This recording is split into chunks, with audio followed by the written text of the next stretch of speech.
જય હિન્દ મિત્રો, police પાઠશાલા YouTube channel પર આપ સર્વેનું હાર્દિક સ્વાગત છે. મળી ગયા છે સૌથી અગત્યના ટોપિકમાં નવા વિડીયોની સાથે. જ્યારથી એલઆરડીનું ડીવી લિસ્ટ જાહેર થયું છે ત્યારથી જે લોકોના બોર્ડર ઉપર માર્ક્સ છે એ લોકો એક જ વિનંતી કરી રહ્યા છે કે હવે તો એલઆરડીમાં જેટલું ઓપ્ટ આઉટ થાય એટલું વધારે એમને ફાયદો થાય. જે લોકોના બી માર્ક્સ બોર્ડર ઉપર છે કટ ઓફ કરતા, એ લોકો અત્યારે ઘણા ચિંતામાં છે. તો મને બી ઘણા મેસેજ આવ્યા, કોમેન્ટો આવી કે એક વિડીયો ઓપ્ટ આઉટ પર બનાવજો. તો આપણા જે ઓપ્ટ આઉટ ઉપર એક વિડીયો બનાવી રહ્યા છે કે આનાથી શું થઈ શકે છે મિત્રો, એ તમે વિડીયોમાં ખાસ જોજો. અને તમને વિડીયો ગમે તો વિડીયોને લાઇક કરજો અને આ વિડીયોને અવશ્યથી શેર કરજો. એટલું શેર કરજો કે જે લોકો બી બીજી પરીક્ષાઓ પાસ છે અથવા અન્ય નોકરી કરી રહ્યા છે તો એ લોકો પોલીસ કોન્સ્ટેબલના ડીવી ના કરાવે. તો ચાલો સૌથી પહેલાં આપણે જોઈએ કે એલઆરડી ઓપ્ટ આઉટ. હવે તો અહીંયા સૌથી મોટી વસ્તુ એ છે કે ઘણા લોકો, હવે જો આમાં કેવું છે કે પહેલાં તો ગૌણ સેવા પસંદગી મંડળને રજૂઆત કરવી પડશે આપણે જ કે જલ્દી સીસીના નિમણૂક પત્ર આપવામાં આવે એટલે જે લોકોને જિલ્લો મળવાનો છે ને એ મળી જાય. કેમ કે સીસીમાં બી અત્યાર સુધી માત્ર ફાળવણી પત્રક આપ્યું છે કે કોને કયું ખાતું મળ્યું છે એ જ આપ્યું છે, નિમણૂક પત્ર આપવામાં નથી આવ્યું. તો એના કારણે શું થયું છે, કોને કયો જિલ્લો મળશે એ અત્યારે કોઈને ખબર નથી. તો ઘણા લોકોને એવું જ છે કે જિલ્લો મળશે તો પોલીસમાં ડીવી નહીં કરાવીએ. કેમ કે હું બી પોતે ઓપ્ટ આઉટમાં ઘણો કાર્ય કરી રહ્યો છું. જે લોકોના મારે સર્કલમાં બી સારા માર્ક્સ છે, સીસીમાં પાસ થઈ ગયા છે, એ લોકોને જ્યારે હું મેસેજ કરું છું તો એમાંથી મોસ્ટ ઓફ ઘણા લોકોને એવું રિપ્લાય આવે છે કે જો અમને અમારો પોતાનો જિલ્લો મળી જતો હોય ને તો અમે પોલીસમાં ડીવી નહીં કરાવીએ. અને બધાના પોલીસમાં બી સારા જ માર્ક્સ છે. એટલે જેટલું વહેલા બધાને નિમણૂક પત્ર આપવામાં આવે ને સીસીમાં પાસ થયેલા લોકોને, તો એ લોકોને બી ખબર પડી જાય કે હા આપણને આપણો જિલ્લો મળી ગયો છે એટલે પછી એલઆરડીમાં ડીવી કરાવવા જ નહીં જાય. જેથી પહેલાં સીસીના નિમણૂક પત્ર આપે અને પછી એલઆરડીનું ડીવી કાર્યક્રમ આવે, જેથી ઘણો ફાયદો થશે મિત્રો. કેમ કે અત્યારે હવે પીએસઆઈનું તો ખબર નહીં, પીએસઆઈનું તો ક્યારે આવશે, ત્યારે બી એક આવું કંઈ કરવું પડશે, ઓપ્ટ આઉટનું ઓપ્શન આપશે એ લોકો કે જે લોકો પીએસઆઈમાં પાસ છે એ લોકો એલઆરડીમાં ના કરાવે એવું. કેમ કે અત્યારે તો પીએસઆઈનું રિઝલ્ટ બી નથી આવ્યું, પેપર 2ના માર્ક્સ જ ચેકિંગની પ્રક્રિયા જે ચાલુ છે.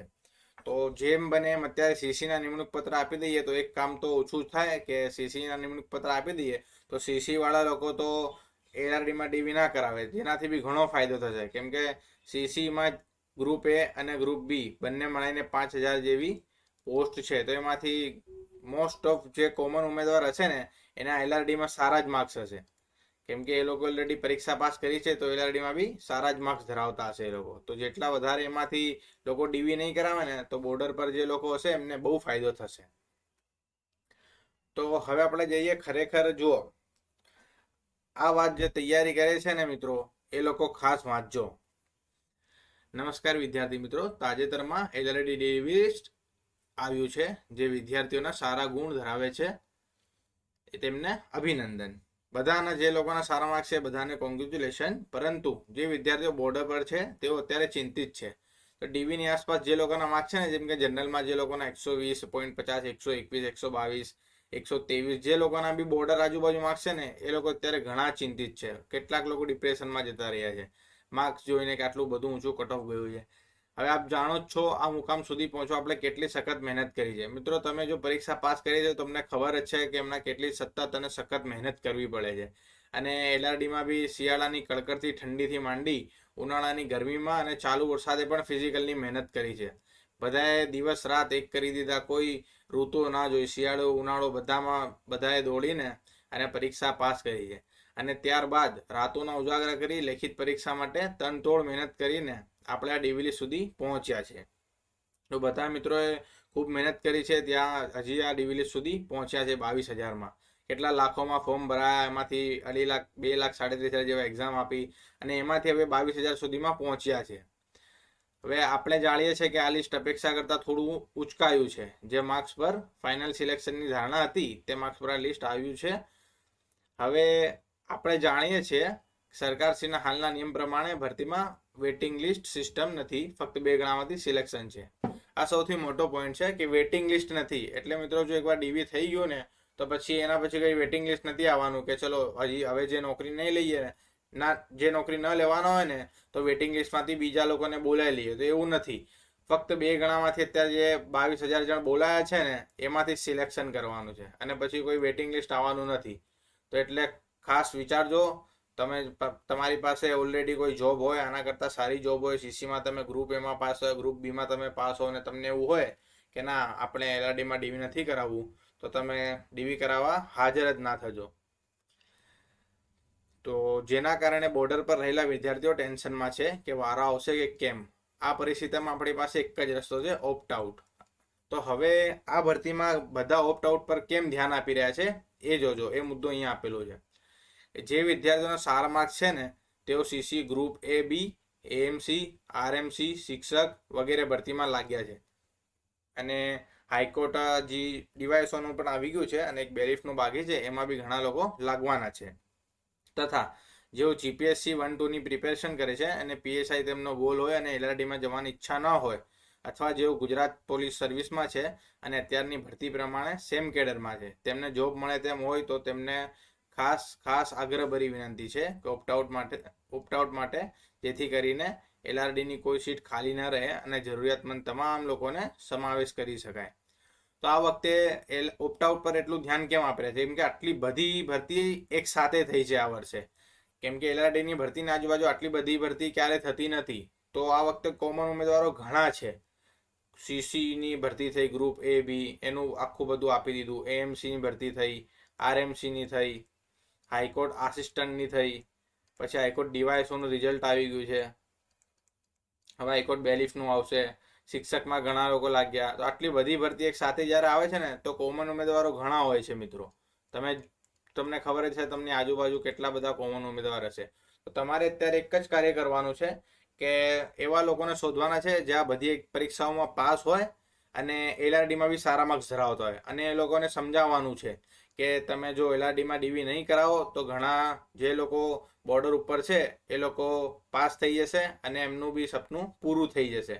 અને મિત્રો જો ખરેખર તમને તમારી મનપસંદ જોબ મળી ગઈ હોય અને તમે એવું વિચારતા હોય કે આપણે ચલો બે જોબના ડીવી કરાવી દઈશું અને બધાને બતાવશું આપણે બે એક્ઝામ પાસ કરી, તો એના કરતાં મિત્રો જો તમે એવું કરશો ને કે હા જો આપણે એક પરીક્ષા તો પાસ કરી પર બીજી પરીક્ષામાં બી હું પાસ જ હતો, પરંતુ કોઈ જરૂરિયાતમંદને નોકરી મળે એના કારણે મેં ડીવી નહોતું કરાવ્યું, એવું તમે દર્શાવશો તો તમારે એક માનવતાના દ્રષ્ટિકોણથી તમે પોતે વિચારજો કે ખાલી દેખાડવા માટે બે ડીવી કરાવવા માટે કોઈ ખાલી ડીવી ના કરાવતા. એક મહેરબાની છે ને એક ખાસ વિનંતી છે મિત્રો.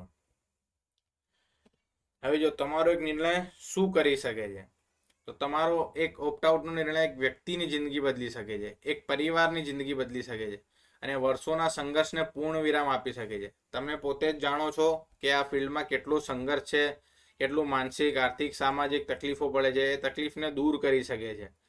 જો તમે એક નિર્ણય લેશો ને સારો, તો તમારા 100 નિર્ણય સાચા પડશે અને તમારું સારું જ થશે. કેમ કે તમે કોઈના માટે સારું કરશો તો તમારું બી સારું જ થશે. તમે કોઈ બીજાનું વિચારજો તો કોઈ બીજો તમારા માટે બી વિચારશે. એટલે તમારી એક ગેરહાજરી હજારો સપના એકવારમાં પૂર્ણ કરી શકે છે. ખાસ મિત્રો હું પોતે બી એક યુટ્યુબના માધ્યમથી તમારા લોકોને એક વિનંતી કરું છું, જે લોકો બી બધી પરીક્ષાઓમાં પાસ છે કાં તો તેમને મનપસંદની જોબ મળી ગઈ છે તો એલઆરડીમાં ખાસ ઓપીટી આઉટ કરજો અને ડીવી કરાવવા જતા જ નહીં. તો જેથી નીચેવાળા જે ઓછા માર્ક્સ છે એ લોકોને ડીવી કરાવવાનો, એ લોકોને ફાઇનલ સિલેક્શનમાં આવવાનો મોકો મળી શકે. હવે ખાલી એના કારણે ડીવી ના કરાવતા કે આપણે બે ડીવી કરાવીએ અને પછી ઇન્સ્ટામાં પોસ્ટ કરીએ, સોશિયલ મીડિયામાં પોસ્ટ કરીએ કે જો આપણે 2 પરીક્ષા પાસ કરી. તો મિત્રો એના કરતાં તમે એવું જ દર્શાવજો કે જો આપણે ઓપીટી આઉટ કર્યું છે અને એક નવા વ્યક્તિની જિંદગી બદલી છે અને એને મોકો આપ્યો છે. તો આ હતું એક વિનંતી માટેનો વિડીયો. તો આ વિડીયોને તમે શેર કરજો અને ચેનલ પર નવા હો તો ચેનલને ખાસ સબસ્ક્રાઈબ કરજો અને ખાસ એવા ગ્રુપમાં શેર કરજો કે જ્યાં ઓલરેડી લોકો પાસ થઈને બેઠા છે અને એલઆરડીમાં બી પાસ છે. તો ત્યાં ખાસ આ વિડીયોને શેર જરૂરથી કરજો અને વિડીયો તમને ગમ્યો હોય તો વિડીયોને લાઈક કરજો. મળશું આવા નવા વિડીયોમાં નવા ટોપિકની સાથે. ત્યાં સુધી બધા મિત્રોને જય હિન્દ, જય ભારત.